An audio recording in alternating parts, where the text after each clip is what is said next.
Kami akan menuju ke Israel Utara sekali lagi bergabung melalui Zoom bersama Mayor Purnawirawan Syadi Kalo, mantan perwira zona keamanan IDF di Lebanon Selatan. Selamat malam dan terima kasih telah hadir di sini. Selamat malam. Jadi kita sedang berada di ambang gencatan senjata jika itu benar-benar diberlakukan tanpa komplikasi apapun. Tapi kita sudah mendengar sirene. Saya tahu Anda tinggal di Israel. Apa yang bisa Anda ceritakan kepada kami? Ya, saya tinggal di sini, di utara, dan saya bisa katakan bahwa kami masih bisa mendengar bahwa perang belum berhenti, belum ada gencatan senjata.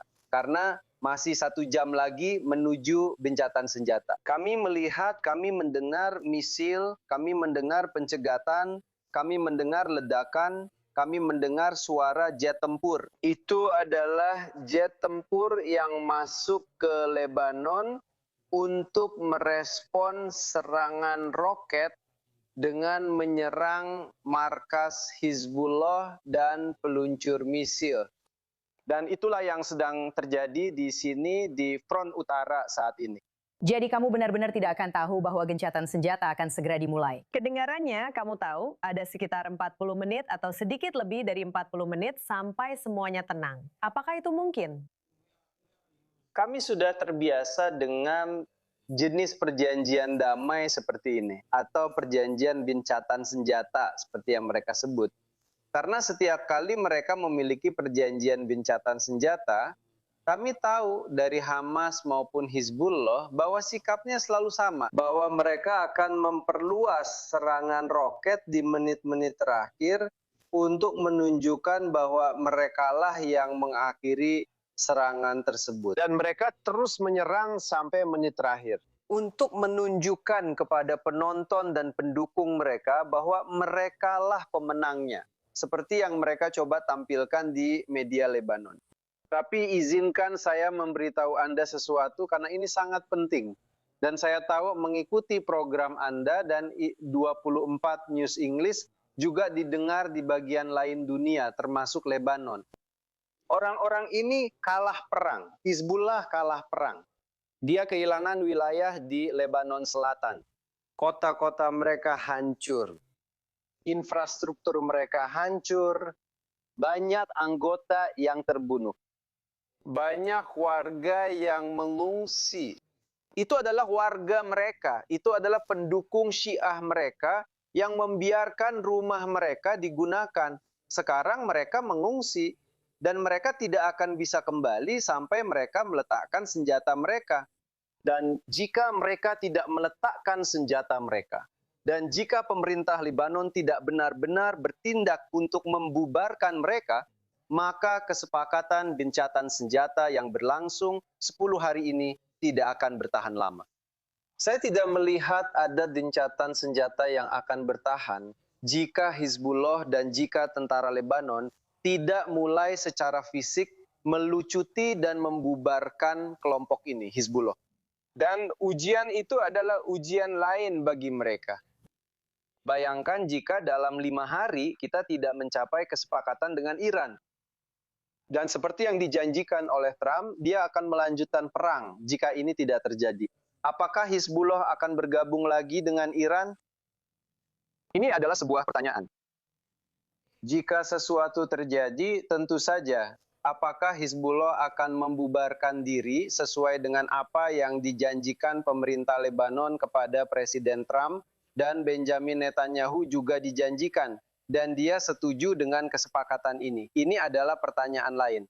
Jadi semua gencatan senjata ini kita seharusnya tidak kecewa karenanya. Kita seharusnya benar-benar mengujinya, mencobanya, dan semoga berhasil.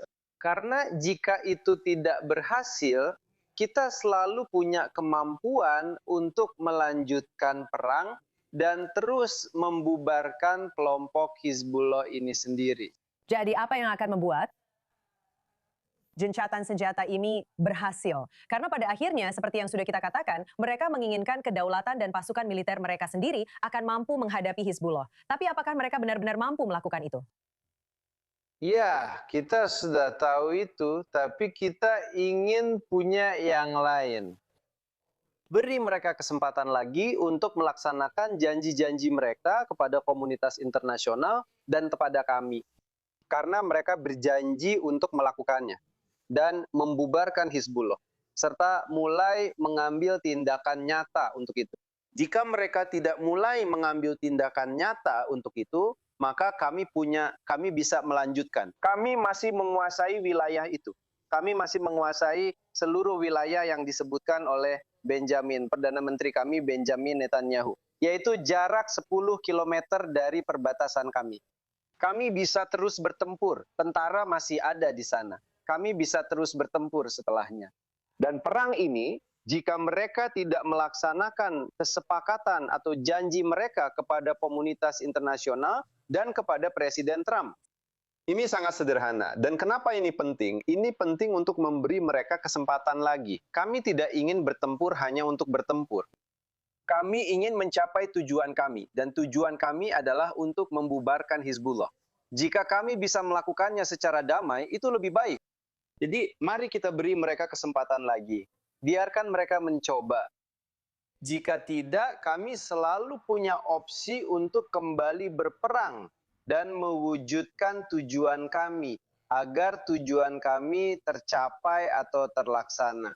Saya punya hal lain yang ingin saya sampaikan tentang masalah ini, yaitu mungkin ada perkembangan lain yang bisa terjadi dari proses perdamaian ini berdasarkan pengalaman Lebanon di masa lalu.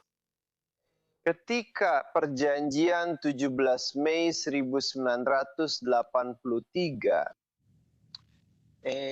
maksud saya tahun 82, ketika perjanjian itu ditandatangani oleh negara Lebanon dan Israel. Itu adalah perjanjian damai. Mereka membunuh Presiden Lebanon saat itu, Bashir Jumayel. Dan perang saudara di Lebanon pun berlanjut. Dan ini saya berharap skenario seperti ini tidak akan terjadi lagi. Tapi saya pikir ada risiko besar dan ancaman besar terhadap kepemimpinan Lebanon, khususnya Perdana Menteri dan Presiden Lebanon, bahwa kelompok ini, Hizbullah dan sekutunya di dalam Lebanon, mungkin akan bertindak melawan pemerintah dan melawan presiden jika mereka menandatangani kesepakatan damai kali ini. Baiklah, terima kasih banyak. Kita bisa menuju perang saudara di Lebanon. Baiklah, terima kasih banyak Mayor Purnawirawan Syadi Kahlo. Sangat kami hargai.